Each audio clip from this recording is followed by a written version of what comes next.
السلام عليكم ورحمة الله تعالى وبركاته. تحية طيبة جميع متابعينا الكرام ولكل من التحق بنا مؤخرا.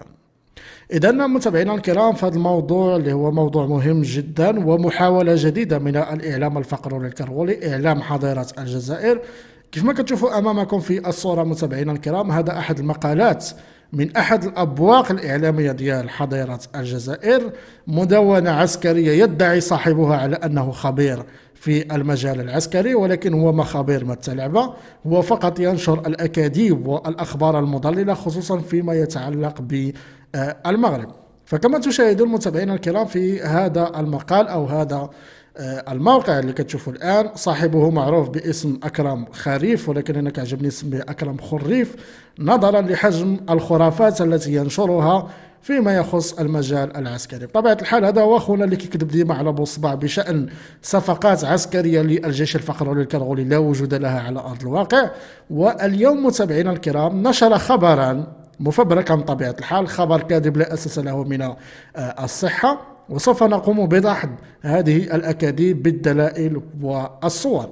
الخبر اللي كتشوفوه هنا متابعينا الكرام نكتبوا باللغة الفرنسية اللي هي اللغة الأم لحضارة الجزائر. يتعلق الأمر بأن كيقول هنا على أن المغرب أو هذه الصور هي لدبابات تي 72 المغربية في مصنع في التشيك، أي أن المغرب سلم هذه الدبابات إلى التشيك حتى تقوم دولة التشيك بتطوير هذه الدبابات ثم إرسالها إلى أوكرانيا. هو يقول هنا على أن المغرب أرسل دبابات تي 72 كيف ما كتشوفوا هنا في الصورة إلى أوكرانيا لاستخدامها في الحرب ضد روسيا. بطبيعة الحال نحن سوف نقوم بتكذيب هذه المسألة هذه، وخصكم تعرفوا واحد النقطة متابعينا الكرام، وهو أن هذه الحملة الإعلامية على المغرب خصوصا فيما يتعلق بهذه المسألة ديال أوكرانيا تأتي بالتزامن مع اقتراب زيارة لوزير الخارجية الروسي عما قريب إلى المغرب، وسوف تكون هناك متابعينا الكرام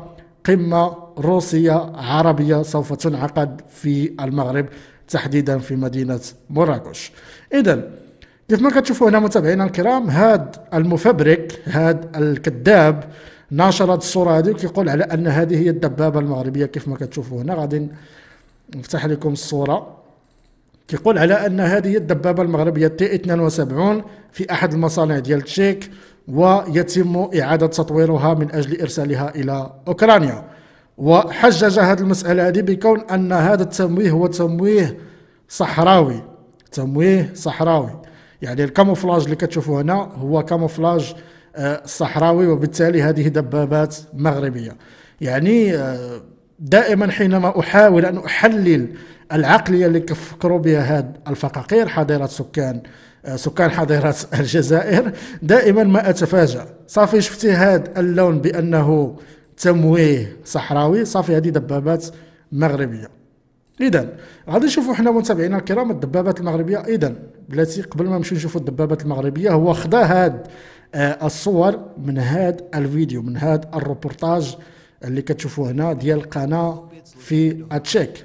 وكيف ما كتشوفوا متابعينا الكرام هذه هي الأبراج أو قطع الدبابات اللي قال على أنها مغربية. حنا ببساطة غادي نمشيو نشوفوا صور ديال دبابات تي 72 المغربية، وغادي يبان لكم الفرق متابعينا الكرام. كيف ما كتشوفوا هذه أحدث الصور لدبابة تي 72 المغربية خلال مناورات أورينتاليكس اللي كانت في المنطقة الشرقية سنة 2019. وكيف ما كتشوفوا متابعينا الكرام النسخ ديال الدبابة تي 72 اللي كاين على المغرب هي نسخة بي، نسخة مطورة، وحصل عليها المغرب سنة 2000 من بيلاروسيا.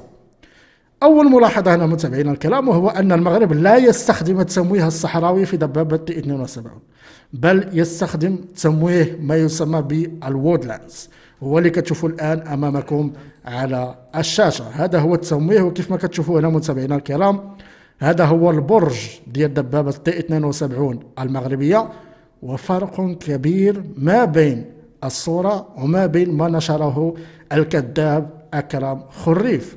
غادي نزيد نشوفوا صور أخرى متابعينا الكرام. هاد الصورة بالتحديد،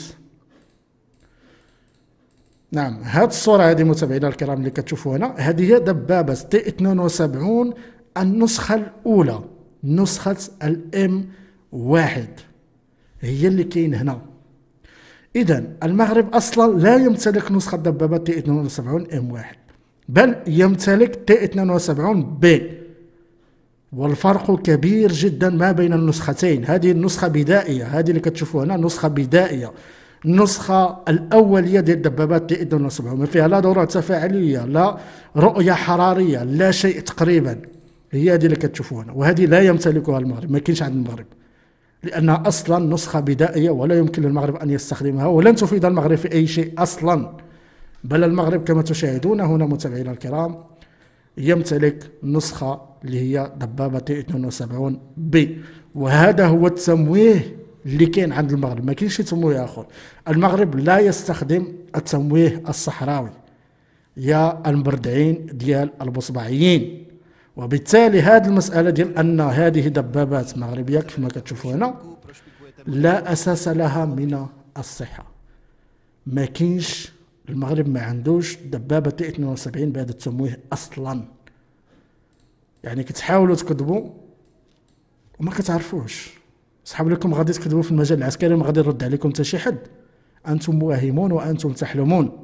بل أكثر من ذلك متابعينا الكرام، هذا الكذاب ديال أكرم خريف هو نفسه الذي قال بأن مناورات الأسد الإفريقي العسكرية في المغرب تم إلغاؤها وما بقاتش، معتمدا على الشطحات ديال جيم إنهوف، السيناتور المتقاعد جيم إنهوف، الذي بطبيعة الحال قام باستنزاف خزينة زريبة الفقاقير، ثم الآن ينعم بتقاعد مريح.